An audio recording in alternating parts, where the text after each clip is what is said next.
So I have interesting developments.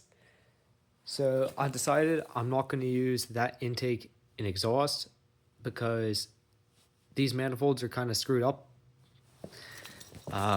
This one, the EGR is like totally clogged on it. And I don't really feel like spending the time cleaning it out just for it to kind of neuter the engine. It's just another thing to fail and affect performance. I kind of just don't want it there. And we have this port for, what is it? Power braking and a couple other things.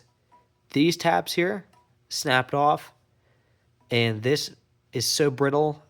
Well, it's actually already like cracked in half before somebody like JB welded it back together. The second I try to pull that out, it's going to snap, and then I'm going to have a huge mess to deal with.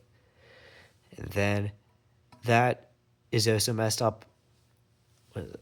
It's like a thermo sensor, I believe. But I have this sitting right here. This is from my 70s Slant Six that I had disassembled a couple months ago in hopes of rebuilding it and using it in this van. Well, it needs some stuff that I don't feel like doing right this moment, so that's why I'm rebuilding the engine that was originally in the van, because it was known good and it didn't need any major stuff replaced on it. Well, that engine kind of has some major stuff that it needs replaced on it. That I'm going to do that eventually, but I don't feel like doing it right now because the whole reason I did all of this was because it was leaking oil. It was running perfectly fine, but it was leaking oil and coolant.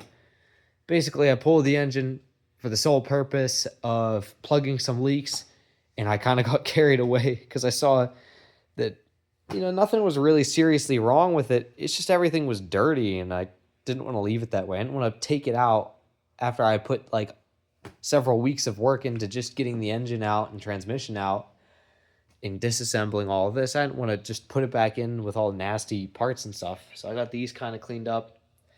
And then the oil pump was also scored up on the inside. So that's a sign of wear.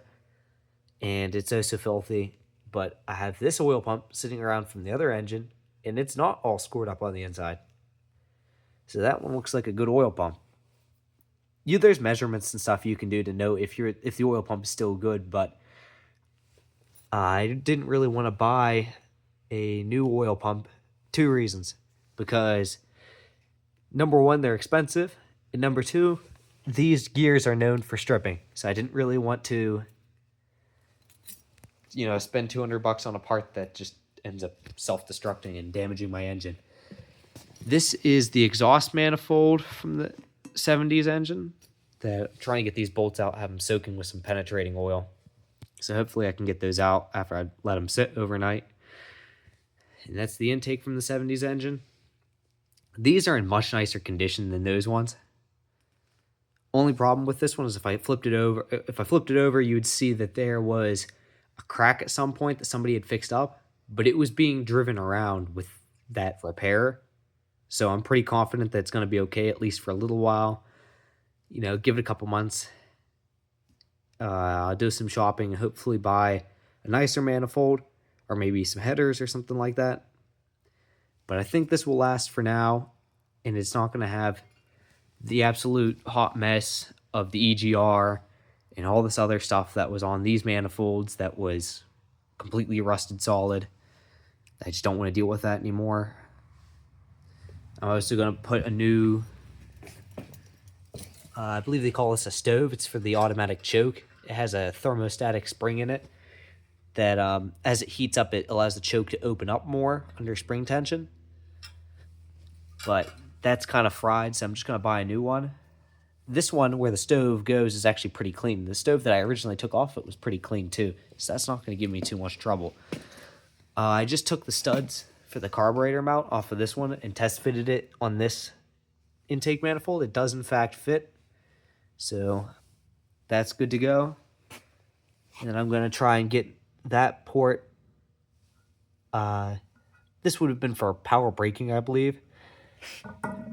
I'm going to try to get this one out so I can put a tree that's number one not broken and then has more ports on it for all the other stuff that one had. But if anyone knows where I can find these, well, not this particular style, but these vacuum ports for the Slant Six.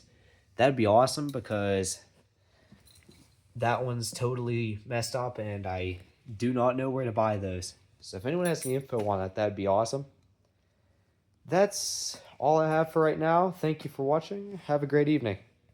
Or morning, whatever time of day it is that you're watching this video. Thank you for watching.